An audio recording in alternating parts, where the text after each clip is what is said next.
readers, we've come a long way in Reader's Workshop.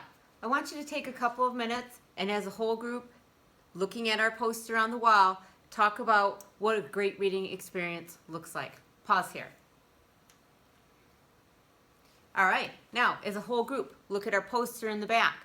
Talk about how to choose a book that's just right. Pause here. Okay, now I want you to talk about what you do when you come to an unknown word. You have a paper in your folder that will help you out. Pause here.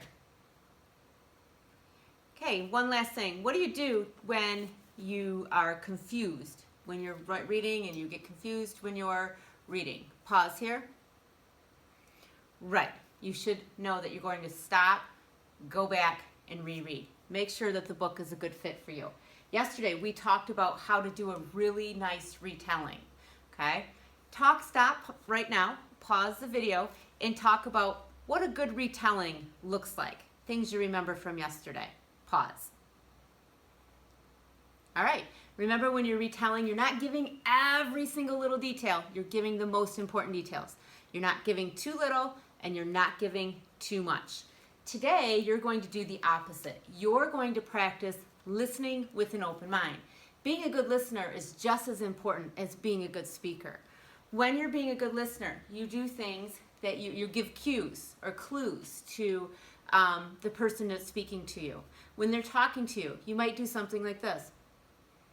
You might nod your head. That encourages them to keep going. It tells them that you're listening, okay? What you're not doing is you're not looking all around, you're not playing on the floor, you're not playing with things in your desk or your hands. You're making eye contact, you're looking at them, and you're giving them those cues, okay? Sometimes a smile. It's hard to smile with their mask on, but you can tell because your eyes will kind of light up or move up, okay? Your eyebrows can also show that you're being a good listener. When we're wearing our mask, probably the best cues are going to be that head nod in eye contact. So I want you to try it today. What we're going to do is we're going to pause the video here. Your teacher is going to put you with a partner. You're going to make sure that you're masked up. And when you talk to your partner, each one of you is going to retell the story, Each Kindness. You're not going to interrupt them, okay? At the end, if you think that they told a little too much or a little too little, you're not going to say, oh, you told too much or you didn't tell enough. You're going to kindly coach them and say, you know what, I think maybe you could have added this to the story. Or maybe we didn't need to talk about how our hair is curly, okay?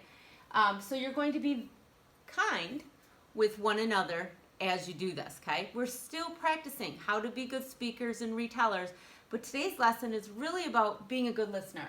That's our I can today. I can listen with an open mind. So we're going to pause, you're going to get with a partner, and you're each going to take a turn retelling the story, Each Kindness. Okay? Go ahead and do that now. Pause the video.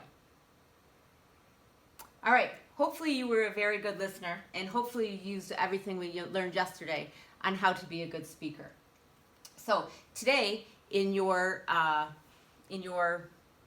daily reading, you're going to use all of the strategies that we've learned so far. This is our 15th session, so we have lots of strategies that you've learned on how to become a good reader. You're going to make sure you're using all of those today. You're going to follow your non-negotiables and make sure you're reading. And when the teacher comes around today, Mrs. Bott or the teacher is going to they're going to ask you, how did it go when you were talking to your partner? Can you listen with an open mind? I want you to be honest. If there's something that you need to work on, then tell them. Say, you know what? I was easily distracted. I wasn't looking at them. Be honest. Let them know what you need to work. Let the teacher or Mrs. Bott know what you need to work on. Okay? Pause here. Go over your non-negotiables. All right. Remember, if your teacher says to you, that means that you need to be reading quietly. If your teacher says 4, that means that you need to be staying focused on your goals. Remember our non-negotiables. Do a great job reading. Have a great day.